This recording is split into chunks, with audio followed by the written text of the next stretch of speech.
Hey there, lovely listeners. Welcome to Uniquely Wired Podcast. I'm your host, Nani. On this podcast, we uncover the beauty and nature of autism through heartfelt conversations. Let's jump in. Back, listeners, to the Uniquely Wired podcast. I am so happy to finally be back after taking last week off. As I mentioned on my Instagram, if you follow, the kids were sick and they were also on spring break. So I decided to just take a little break during the week. But I want to acknowledge before we get started that today, as I am recording this episode, it is Autism Awareness Day. Okay, like it is Autism Day in the world. But we know as autism families, we do autism every single day, 24/7. This is not something that we just pick up for the Autism Awareness and Acceptance Month. This is something that we deal with on a daily basis with our kiddos. And so just remember, if you have a family member that does have an autistic child, make sure that you check on them and celebrate them, celebrate even the small victories or the big victories. So anyways, let us get started on this episode. I have a very special guest today on this episode for this week, and her name is Amber. She is doing some amazing things in the autism community, and I am just beyond grateful for her. So I'm not going to talk anymore. I want her to introduce herself and tell us a little bit about her. Oh, thanks so much for having me, Hernani. I'm so happy to be with you today. Yes, my name is Amber Arrington, and I am a mother to 6 children that range from age 3 all the way up to 20. 3 of my children are autistic, and now I help families navigating an autism diagnosis for their child. So that's why we're here today. Wow, and you're also a wife. I have a wonderful husband. I shouldn't leave him out. He's like my best part of each day. I'm like, he's on duty right now. He is on duty and he's so good. Wow, that's amazing. I love that. So now, as we dive into this episode today, I want you to share with us a bit about your journey into motherhood and when you first noticed signs of autism in your children. And I guess, for this question, we can focus on your older son, which was the first to be diagnosed, and he's 20. So I want you to share, because back then, oh my gosh, 20 years ago, so different. I'm sure you noticed that. Um, so yeah, just tell us a little bit about that. What were those first signs that you noticed? How did you even go about knowing that it was autism or discovering that diagnosis? So go ahead. Yeah, it was a big journey with my oldest son, Tyson. I believe that if I could have a do-over in this day and time with Tyson, by the time he was age 3, he would have an autism diagnosis. In Tyson's case, he did not receive a medical autism diagnosis until he was 12. It was a different time back then. So, what were the signs? So tricky for him. The main thing I can remember is he did not make eye contact as a baby. Like, could not. But other than that, he met all of his developmental milestones. So that was curious. Yeah. For him, it was I can see now that what manifested the most for him seemed to be like this ADHD component, the hyperactivity, the impulsivity, anxiety. So like by age 4, he receives a diagnosis for a little known condition that's similar to like OCD. And so first it was noticing that impulsivity, the hyperactivity was off the charts. There were sensory things, like if I handed him a juice box or a Capri Sun, no matter how much I warned him, like, just hold it gently, the contents would always go flying out of it. Like, so like he seemed to not, I don't know, sense his body in space. There were lots of things like that. He didn't play with normal toys like trains, cars, or I hate to say normal. He didn't play the way supposed typically developing children play. He loved sticks. He had pet sticks. I would have to ask him to leave his sticks outside sometimes, you know. Mm, Um, yeah, and so then it just became issues in the social arena. Like it seemed like he didn't have friends. mm, Academically, he struggled, and it was this whole journey of piecing it all together. Putting a 504 in place at school, eventually an IEP, and me saying there's still something going on. Like once we got the ADHD under control with the right medication, and he mm, repeated second grade, and he mm, was doing okay. mm, Um, there were still these other things that I didn't know how to make sense of. So it was just this. It was like different doctor's appointments, figuring out the sensory differences. Um, no one ever giving me an autism diagnosis. I kind of had to push for that somewhere around age 9 or 10. mm. Is how that he first got an educational diagnosis in the school setting before we went for that medical diagnosis with an actual Wow. psychologist. So, yeah, age 12, it all came together: ADHD, autism, and learning disabilities. So he was struggling with so many things. Yeah. Wow. Um, it's crazy when you said about he was, they first noticed it in school because I feel like I know a couple parents that has been their situation because either the doctor doesn't see it, right? And for those that are not watching and are listening, like I'm doing my little quotes and quotes because we know that autism doesn't have a look, right? And so that's crazy, that you had to wait that long. And we go back to that, having that difference because now, although it's taking long for a lot of parents after the pandemic due to, wait lists and all the things, um, they're still able to get on it faster than back then. So I can For definitely sure. see, yeah, I can see that happening.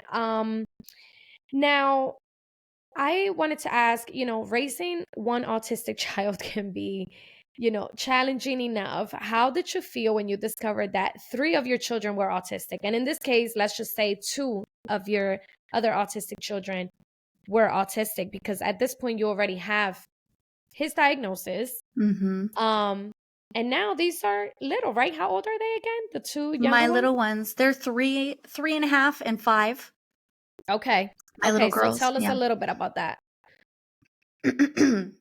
So it, I had a different emotion when each of them received a diagnosis. When Tyson finally received one at age 12, I was relieved.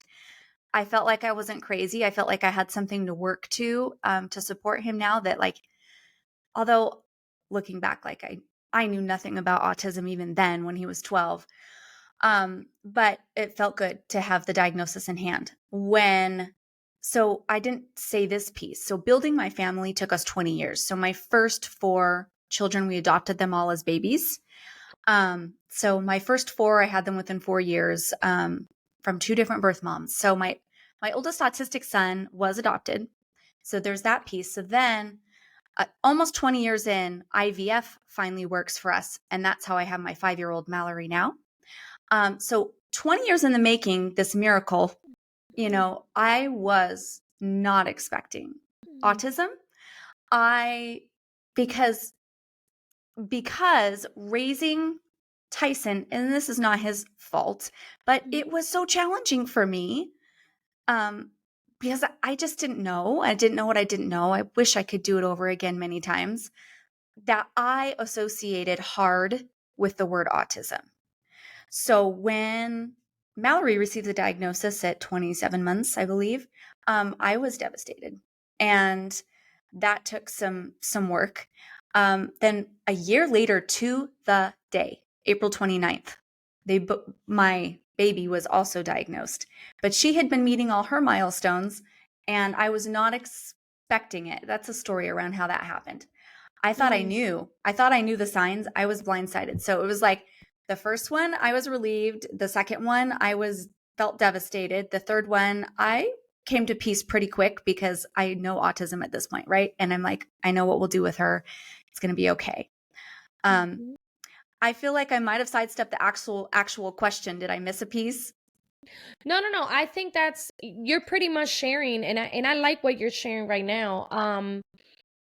Because I have two myself, and they're both autistic. And so, like I mentioned yesterday on the interview we had, Mm-hmm. when you interview me for, your summit, which we'll talk more about that towards the end of the episode. But, you know, it's so different. And like you said, you thought you knew autism, right? Mm-hmm. You think you really know. And at the end of the day, they are so different Mm-hmm. in many things. In my case, I have a girl and a boy. So that alone, their genders alone is like a huge difference.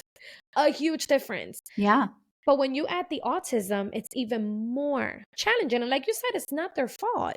This is just how their brain works and processes things. And so this is where the acceptance comes in, right? And we begin to embrace their uniqueness, embrace their difference in their brain. And so, that's deep. So I could only imagine all of the feelings and emotions that you went through. Not to mention, you're a foster mom, you've gone through this adoption process. That alone, because I know foster families, and even my pastors are, foster parents that they Mm-hmm. adopted their kids, and including their daughter, whom I'm going to have on the podcast this month, Grace. She's a college student, autistic.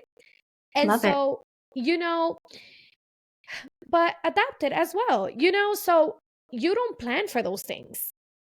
You, you know what I mean? And it's like, why? Why me? And then you get two other ones. And it's like, I really believe, Amber, God called you specifically for those babies, whom Mm-hmm. are now, obviously, your son is older now. But I Yeah. do believe this was all meant to happen for you, and look where you're at now. I'm sure you look back now and you're like, Yeah, for now I sure. understand like why I am where I'm at now. Because like I always say on here, we never know when we're in that journey, when we're in the process, in the dirt, I like to say, right? And we're just dragging ourselves like worms. And when we begin to fly like butterflies, we can look back and say, it was worth it. Now it all makes sense. But Yeah. that's hard for the families that are listening, that maybe they're in your shoes, right? They adopted a child and they're either having sensory challenges, which we know could be diagnosed completely apart from autism. It's two different things. Or they're getting an autism diagnosis, or perhaps an ADHD diagnosis. Like, and they're feeling like, oh my gosh, why? And I feel like you're being that beacon of hope right now, of bringing that to the table today on this episode. So I do appreciate you sharing that and being that vulnerable, because that has to be hard. Because I'm sure Yeah. the stress of having to go through adoption and all the things, and then now your child is getting diagnosed, and you're grieving that life that you thought you could have with them then, right? Mm-hmm. Mm-hmm. So that's definitely tough. So sibling dynamics, let's get into that. We know can be complex.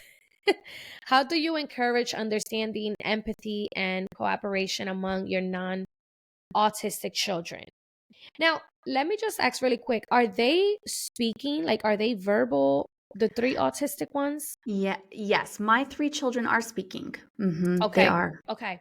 All right, cool. So, can you share a little bit about the dynamic? Because you did mention you have six, three Mm-hmm. of whom are neurotypical, and then three who are autistic. So, Mm-hmm. share a little bit about that. How did you go about telling them about the diagnosis? Because yeah, they are older, right? They are Yeah. They're your older. older My kids. older kids are between 16 and 20, the four of them. Gotcha. Yeah. Okay. Yeah. So, tell us a little bit about that. Okay. And I'm going to circle back to the speaking piece too in this, but okay, how I would handle things versus how I did handle things, because I get to stand here 20 years in and say, guys, this is how you can do it better than I did it. Right? But Mm-hmm. so with Tyson, they just grew up the foursome, the Fab Four. But probably like not knowing he was autistic till he was 12. Like I wasn't teaching them about autism. I didn't even know about autism. We just knew there were some tricky things with our brother Tyson, and he made things interesting always in the home. And that I didn't teach them anything in that space. And I just expected them to be patient and loving to each other and forgiving, just that's what we would be teaching in our homes. So that's how I approached it. But with no education because I didn't know better. So along along comes Mallory when she's 2 years old and she's not talking much at all. Like she only has one word and she's not engaging like maybe typically developing 2-year-olds are engaging with people that are around. She would be air quotes in her own world and not calling them by name and maybe not wanting to play with them. Okay, so I have this 2-year-old and I have these 4 teenagers. Anybody who has teenagers understand what teenagers are like. I can't tell you how many times people will be like, oh, good, so you have helpers. And I'm like, have you met teenagers? Maybe not my Right. teenager. Maybe some teenagers are, but no, they felt, I would say at least some of them felt like offended by the fact, maybe offended is not the right word. They would not engage with her because she would not engage with them. And it was hard to watch because and I didn't know what to say. Like I never had to sit down with my older kids to say, guys, Mallory just received an autism diagnosis. An age appropriate conversation with teenagers. This is what autism means. This is what I need from you. This is how you can support her. This is the goal. Like, this is what we're going to do to try to support Mallory and what she needs right now. When we walk in, we're going to say hi. We're not going to expect a response. We're not going to be offended if she doesn't say hi back. We're going to be getting down on her world. We're going to be looking at what she's interested in. Like I never had that conversation with them. I just expected them to know, to be nice and kind. And I would get so angry. Like, why are you just like dismissing this little one that like needs your love and attention? And I probably got angry sometimes.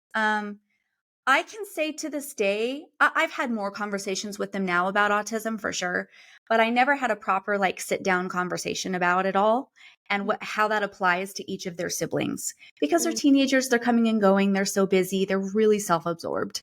But they see me and dad by example, being so patient. Like to them, I think they feel a lot of jealousy about the attention that the little ones get, not remembering that they got the same amount of attention. And if they needed the same things, they would have also got them. So there is a lot of dynamics there and they want my attention. They can't have a conversation with me, the teenagers, without little ones interrupting them. That would be the case with any little ones. The autism doesn't play in there. But I know it's tricky trying to make sure all the kids get their needs met. And I don't know the answers, but I do believe that we should have age appropriate conversations with siblings about Mm, autism. I think so. And you know what? I know you said, that maybe you should have had that conversation. There's still time for that, right?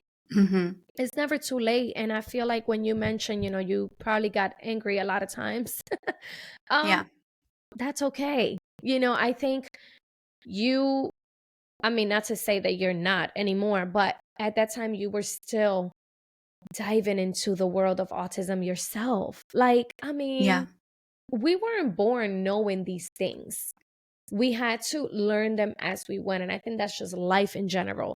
We are going through life and we're going to make mistakes. We're going to fall. So it's a matter of just picking ourselves back up and keep going. And I think you're doing a phenomenal job. So give yourself some credit for that. I Thank think you. definitely maybe make it your assignment to sit down with them and talk to them because remember, it's not just for their siblings, right?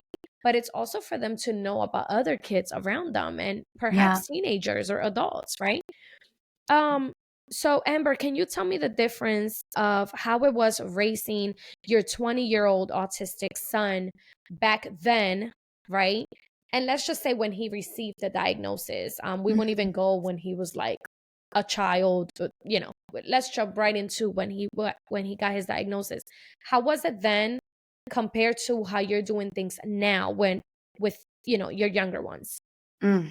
There's so much that goes into this question because you're right. I didn't have that diagnosis for the oldest one till he was 12. So, not that I wasn't doing things to try to support him without the autism diagnosis. I always was advocating for him. But so it was like for Tyson, getting a diagnosis at 12, that diagnosis unlocked the ability for me to get him state disability services. which unlocked a whole treasure trove of services for his life, right? You know what's up with this. Wait, can we just like pause for a second? Because I love what you just said there. Mm-hmm. You just unlocked, you know, the possibilities of having so much help because it's out there. Let us not forget that. It's out there. It doesn't matter what state you're in, it's out there. So I'm sorry. I love how you just worded that right there. You know, getting that diagnosis just unlocked those possibilities. So go ahead, I friend. think that's an important point, because sometimes people are afraid to label or, get that diagnosis for their child, not Yes. realizing it's the ticket for support for the child and for support and relief for the parents. Um, Yes. but in getting disability services, yes, they are available in every state, but not easily available in every state. That's a whole nother subject. But for us, that was the ticket. And I would never have known about that were it not for a client I had that told me, oh, no, you need to get him these services. I didn't even know what they were. And I needed a medical diagnosis in order to qualify for the state disability services. So, then it was, we had like all the support case management. We had meetings every 90 days. I had a whole team helping me find resources. Well, a lot of it was me finding my own resources and telling them the resources they could give me. But yeah, there was Mhm, that. mhm. Yes. So it helped. And were it not for those things, he wouldn't have the funding and the ability to be doing things he's doing now. Like he just got qualified. He lives in a group home, a habilitation group home. And that's also another conversation for another day. Oh, wow. I But didn't know that that. he does. Yeah, we moved him into one when he was 18, is actually one that my client owned. So I could feel comfortable about it after spent years talking with her about it and touring it. Um, Oh. but the funding, all of that, like that allows him to live this life that where he was not thriving in the home. Like he has this other option. He feels like he got to go away from college and out from underneath mom and dad's thumb. And so he has had horse therapy, like life skills groups, counseling, transportation, like so many things that I could get him. But he never did have like ABA. He had a little bit of speech and OT in school and stuff. Okay, so that was Tyson. Um, I wish I could go back and raise him from age, from baby, essentially, understanding his unique autistic brain, embracing it, not trying to fix it. I'll just say it that way. Raising the girls now, it's a lot easier because we know a lot more about autism. I was able to get those diagnoses pretty quick, one at 27 months, one at 19 months, and immediately services in place between early intervention, ABA, speech, and OT. And Mm, they are thriving. Raising them is a joy. It doesn't even feel hard. Now, I that's not everybody's story, but between me being able to lean into what is, knowing more, and getting them lots of early intervention and support, like they are the best versions of themselves. mm, And so it doesn't feel that hard, at mm. least not right now. Not that there aren't hard things, but it Right. feels like I feel like I can manage for Yeah. them. Hmm. Oh, I love that. Oh my gosh. Wow. Okay, so he's in a group home. That that's definitely a whole other question. Hmm. Because let's just go in there really quick, but if you're okay with sharing, you know, what made you make that decision? You know, what was that thing that just clicked in your head and was like, "You know what? This will be the best fit for my son." Obviously, Yeah. no judgment. I am no one to judge that. I actually know another mom who does it, and you probably follow her. I forget her Instagram handle, but I'm actually planning to have her on the podcast as well. So that just reminded me to Okay. message her. But she's gonna dive more into that and you know her experience. But yeah, tell me what made you get tied into that, you know, into the group home? I feel like this is a conversation that is not openly had. And I actually just had it with the autism dad on his podcast recently. There Okay. went the thumbs up. Um, but I'm going to have it and I'm going to be authentic and open about it because I mean, people need to understand their options as their child gets older. I feel like people aren't talking Absolutely. about this piece. Yeah. Um, so many things around this. He is quote unquote, well, he was diagnosed level 1. And so Mm, the quotes are around high functioning, right? Because he can mhm, speak. mm, Um, However, he requires a lot of support in day to day living. He is not going to be able to go, well, he can work. He does not have a desire to work. He's probably not going to go out and get the job by himself. He's not driving. He's probably not going to be able to manage his money, at least not at this point. Like, he's not going to be able to go grocery shopping and know what to buy, like how much. No, he needs support. There came a point as he got older where between just how things were going at home with him, how he was maturing, he was tired of us micromanaging his life. And mm, we felt ready and he felt ready, but also I had the right fit. That's the tricky part because, like I mm, told you, I had a client, like in my previous life, I do lashes and brows and I have clients on my table. And she ran group homes for disabled men in my state. And I saw her every year for several years and we would talk and I would get to learn what it's like. And at first I thought, group home, oh no, like that's sad. I would never put my child in a group home. And then I remember her one day saying, like, Amber, they live a good life. And she told me about what the day in the life of her members might be like. And then I toured it. And eventually I came around to, like, well, something needs to give here in the home. Things are really tricky here at home. Um, and this might be a good option. And like I said, he felt ready. We felt ready. I found the right fit. And we made that move when he was 18. They had an opening. I got the state disability services to like get it all approved and worked out. We didn't have to pay for it. So he's been there for a little over 2 years now. And mm. it's been a really great decision for him and for our family. Oh my gosh. And you know what I always say? I always say this: do what works for your family. Mm-hmm. Nobody knows. There's a saying, I don't know if it's a saying in English as well, but I know in Spanish we say a lot, nobody knows what's in the pot but the one that's mixing it, right? Yeah. And Mm-hmm. so that's you guys. You guys were mixing the pot with your son. And so you know what he needs. And if you know that you yourself can give him that, because obviously you have hundreds of different things, and it's not that you're not making him a priority, but at the end of the day, you're not just mom. You are so much more than a mom. Your husband is not just a dad. He's so much more than a dad. And so he's good. He's not getting hurt. He's stable and you still see him, I'm sure, right? Like you guys still Yeah, have I visits? Of course, I want to say this, putting your especially your adult child, but even if you have to do it before they're an adult, like it's not dropping them off at the bus stop and saying, "See ya." It's like we're still intricately involved in his living. So it's not every day now. I don't have to make sure his meds are ordered. I don't have to make sure he takes his meds. I don't have to do all the prompting to take a Mhm. shower or Mhm. sleep. But so someone else does that piece. But I have to attend meetings every 90 days. I have to attend med check appointments. I get the calls when something needs to be addressed at, his day program or within the home because something's going awry. Like, we text, Okay, he can come they over whenever he still wants. Yeah. okay, so they involve you in everything that they're doing with him. Like they're supposed to still involve you because technically, even though he's an adult, clearly maybe his mind is not, fully there for his age, Right. right? Well, in our case, we also applied and received guardianship of him when he was 18, which is another kind of hot topic, I feel. But Oh, that's not wow. everybody won't do that. So if we weren't his guardians, we wouldn't have to be involved in everything, but we are. Oh, wow. Oh my gosh, girl. I feel like you need to start talking about this more on your page. I think that is so I will.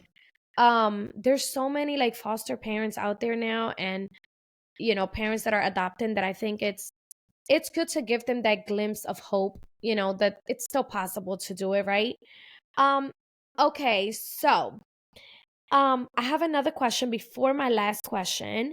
I want you to tell us about your new book. Oh, Okay. yeah. I don't know if you have it on you, with you right now. For those that are watching on YouTube, there you go. Atypical. And I'm going to put this all, guys, all of her information down below in the description, her website, her Instagram page, her book link, all the things. And Yeah, tell us about your book a little bit, briefly, and also um about the upcoming summit, and all the fun things. Okay, fun things. So this book, it actually just released officially today, World Oh, Autism Awareness Day. And the book is called Not Atypical Motherhood. It's backwards on this screen, currently going on but Amazon. It's yeah, it's okay. on They're going to Amazon. see it. It's going to be Okay. straight. It's straight for me, so you're good. Oh, good. Okay, Yep. so they can get it on Amazon in paperback, Kindle, or Audible. So there's the audiobook version. I do feel like this book is best to have in hand, but it's an easy listen to. Anyway, it's the guide for navigating a child's new autism diagnosis. I do not think there's a book like this that's out there yet. So this book is for the parent, like to pick up. I wish they left the psychologist's office with it in hand when their child was diagnosed. Like it's for that moment in time where they suspect a diagnosis highly, or they just received the diagnosis for their child. They don't know that much about autism. They don't know much about services. They don't know much about autism lingo or debates in the autism community. Like they don't know anything and they're just scared. So it's kind of half tailing the tale of me and my three autistic kids and how I got all of their diagnoses and services in place and where they're at now. But it's mostly about them and how to find the resources, what, special education, how to tell your family, how to process the emotions. And it feels, I like to say it's a cross between, for those who would remember, Chicken Soup for the Soul and Autism 101 for Dummies. Like it's like a cross between those.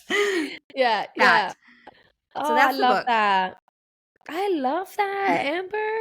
Okay, I'm actually gonna give this book to um a dear friend of mine whom just received a diagnosis. And I'm gonna try to get that to her before the episode releases. Yeah. If she listens to this, I love her so much, and she lives in Florida, so I will be shipping this over to her from Amazon. So thank you so much for, you know, doing this book. I mean, from really following your heart and just listening to that, you know, to go for that, because no, there is not a book like that. I mean, I haven't come across it, and I've been in the journey for now. Oh my Mm-hmm. gosh, going on 6 or 7 years, going to 6.5 You're years going to, already. yeah. Mm-hmm. I don't remember. I wish this was how then, but I know that God's timing is perfect. It was meant to be today. Yes, So I ma'am. love this because now I could bless, another mom. So thank you for that. I mean, I'm still going to get it for myself because I think, obviously, like I mentioned to you yesterday, I'm still grieving. So there's still Yeah. things in my children's life that I'm still grieving. But, anyways, enough about that. I want you to tell me about the summit. So the families that are listening can be made aware of this. Okay, thank you. Yes. So my company is called Autism Savvy. And all my handles on social media are at Autism Savvy. Savvy's with two V's. So we're putting on the Autism Savvy Summit, the While You Wait edition at the end of the month, April 27th through the 29th. And this summit is free to all attendees. And it's geared towards those people that kind of like my book, but they're stuck waiting for diagnosis, or they're stuck waiting for services, or for many, they can't really access services. And they want to be able to get some information from professionals and experts to begin to work with your own child at home and in the community while you're waiting, so you feel empowered. So that's Mm. what that's about. Wow, I am so looking forward to sharing that on my platforms. I'm gonna share it on both Instagrams. I'm gonna post it on the um. Okay, get your thoughts together. The podcast Instagram, and then my personal Instagram. So that's very exciting, and that's coming up. Okay, my last question, Amber, would be, as a mother of three autistic children and three neurotypical children, what advice would you give to other parents who are just beginning, their journey, or who may just be feeling overwhelmed because, oh my gosh, it's one diagnosis after the other? Maybe they have triplets, maybe they have Yeah. twins. I don't know what their situation is, but can you just leave them with a heartwarming advice before we end this episode? I think my favorite piece of advice these days, and I did not coin it, but I love the phrase, autism is not an emergency. I think that Mm, that has been the narrative about it. And not that a brand new diagnosis doesn't require our attention, it certainly does. But I think that there's time to breathe and like take in the information bit by bit, order your steps. Don't, because if you go to Google, it's going to be a fire hose of information. If you go to a Facebook group, it's going to be a fire hose of information and conflicting information. Like, right? So just to like realize it's not an emergency. If it takes you weeks or a few months to kind of get some things going, that's okay. If you choose to do nothing, that's also okay. And yeah. that if things seem bleak or dark right now because you can't see your child's future, I just like to say, like, there really is so much to hope for. Oh, I love that, Amber. Thank you so much. And I think, when you mention the groups and things like that, like there's nothing wrong with them. It's just if you're just starting this journey, it can come off as scary. Mm-hmm. Okay, at least that's how it was for me in the beginning, when I was on Facebook. I don't have Facebook anymore, but when I was on Facebook and my daughter was diagnosed, I was just trying to like jump on everything and get all the help that I needed, including support groups. And so, not every support group was ideal for me in my situation. And that's okay. That doesn't mean they're wrong. It doesn't make them wrong for having these support groups. What we're trying to say is, take it one day at a time, one step at a time. Autism is not a hopeless condition. And this is something I say whenever I do my presentation at the churches. It's really not a hopeless condition. It takes the awareness, right? The acceptance, and now the advocating part. And so I just saw a post like that. It's like those three steps. And Yeah. it made so much sense. So thank you so much, Amber, for being here, taking out of your time to really just share your life with my audience. I'm sure they were blessed. And I will have all of her information down below. Make sure you get the book, especially if you are fresh in this journey, so you don't feel alone. So thank you, Amber. Thank you. Of course. All right, guys. Well, we will see you again on another episode of the Uniquely Wired podcast. Thank you for joining in and happy Autism Month. And that's a wrap for today's episode of Uniquely Wired podcast. Thank you so much for tuning in and sharing this space with me. If you enjoyed this episode, don't forget to subscribe, rate, and share. Until next time.